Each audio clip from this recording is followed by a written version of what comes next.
Hello everyone, Ashlyn Giza YouTube channel. Today we are going to talk about the tree in the middle of the road. I always look up like things to do for my husband for our anniversaries, or his birthday, my birthday, the kids' birthday and whatnot. So the other day I was looking up different places to go that would be like interesting or whatever, and I saw the tree in the middle of the road and I was like, what is that? And why is everybody going to this tree? Because I actually looked it up on Facebook and saw that other people had been there and that it was really cool. Um I'm like, okay, I'm going to take him there. So we went out to eat for his birthday. I got him some birthday gifts. And then after we ate, we drove and went to this tree in the middle of the road. Now, we live in Cedar Rapids, Iowa, so this took about 2 hours to get there.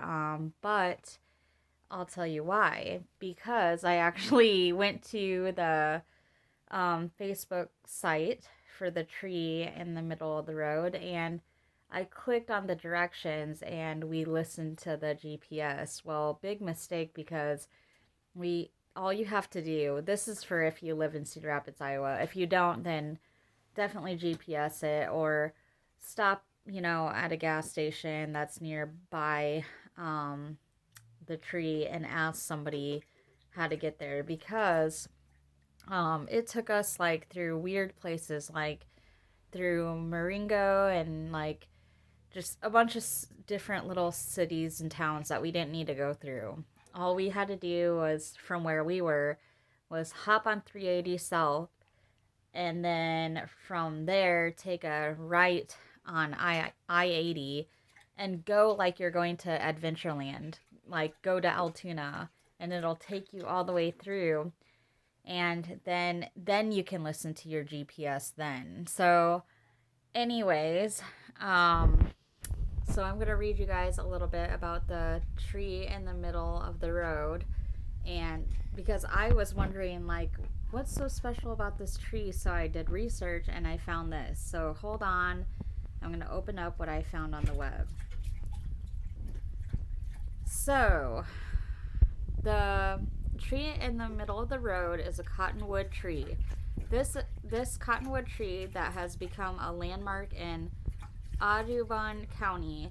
The story is when the county lines were being established by the surveyor, he then placed a green cottonwood stick into the ground at the exact point where the lines crossed and grew into the present tree that it is today. And then I researched more, and it said how Humphreys Parker walking stick became the tree in the middle of the road.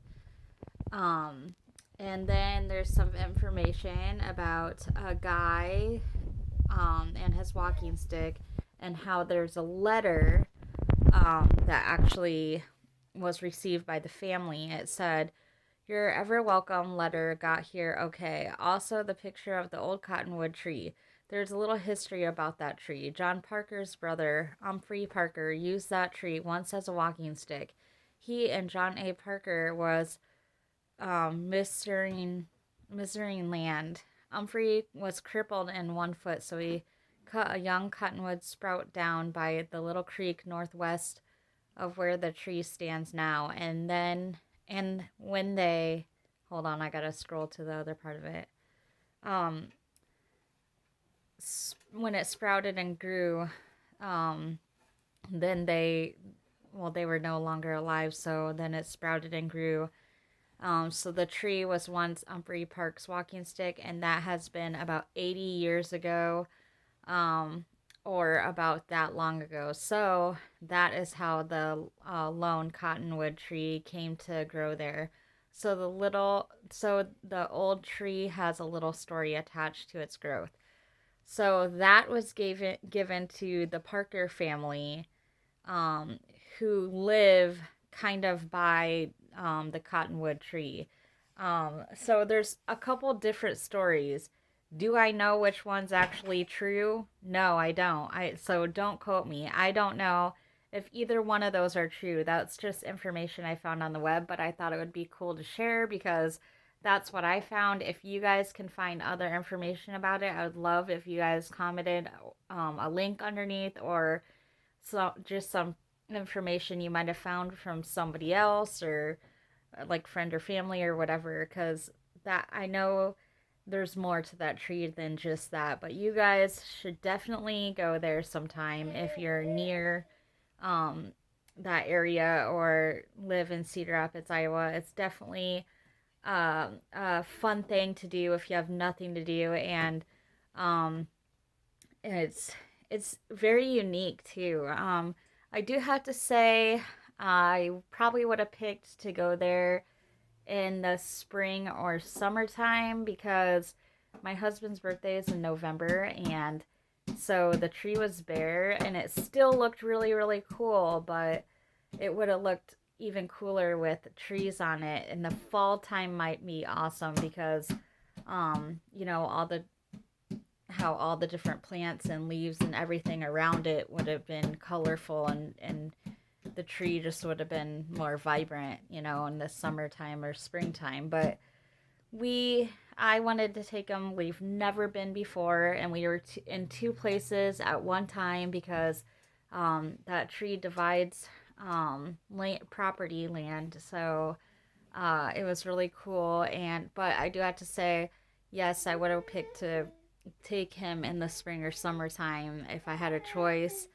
And we probably would have went a little bit earlier in the day because we went in the nighttime, so you could still definitely see the tree because it's humongous. I mean, it's probably one of the biggest trees I've ever stood next to, but it did look kind of creepy. And I did have to say, if you do go at night, you want to be with a group of people because, like, I maybe this is because I watched too many scary movies, but me and my husband and my kids, we kind of got creeped out when we pulled up to the tree when we got there finally because it was super dark.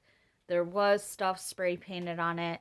Some of the stuff that was spray painted on it didn't look very friendly, and it looked kind of eerie and creepy. But I've heard that they have to come and like remove the paint every once in a while. You can and the weather out there also wears and tears at the spray paint, because people do write on it with permanent markers. They do spray paint on it, and they throw things on it and leave things hanging on it, so just show that they were there. My husband did carve our initials in the tree at the bottom where it was a little more, the tree was more stronger. The tree is stronger all the way around, but we wanted to pick the stronger part of the tree. So our initials are on the tree. But there's other YouTube videos on the tree in the middle of nowhere. Um, and I discovered a really beautiful, like, local singer when I looked at the Facebook page about it. So if you guys see her, she that tree in the middle of the road's actually in one of her music videos. So go check her out. She did comment under the tree in the middle of nowhere, or the tree in the middle of the road. So you'll see who I'm talking about. I'm sorry I can't remember her name, but you'll see who I'm talking about, and then click on her music video and listen to it because it's pretty unique. It's pretty cool, and that tree is in her music video. So there's some more interesting information to share about that tree. But yes, it's a cottonwood tree and it's humongous. And get gas too because it is pretty far away from other people's homes and gas stations and stuff, but it is like right off the highway too. So there is still life by there, but it's pretty far, so get gas and stuff like that, and definitely have a spare tire. You more or less want to have a truck or a Jeep or like a higher up car, like a van and stuff like that, because Me and my husband both drive stick shifts, and they're more low profile cars. And let me just say, it was a level B road, so let's just say thank God that it was dry. It wasn't muddy because we wouldn't have made it. We would have been stuck um, right in the middle of the road, just like the tree. But anyway, so I got to get to my kiddo, but I thought I would get on and make a quick video about that tree, and I thought that you guys would think that was neat.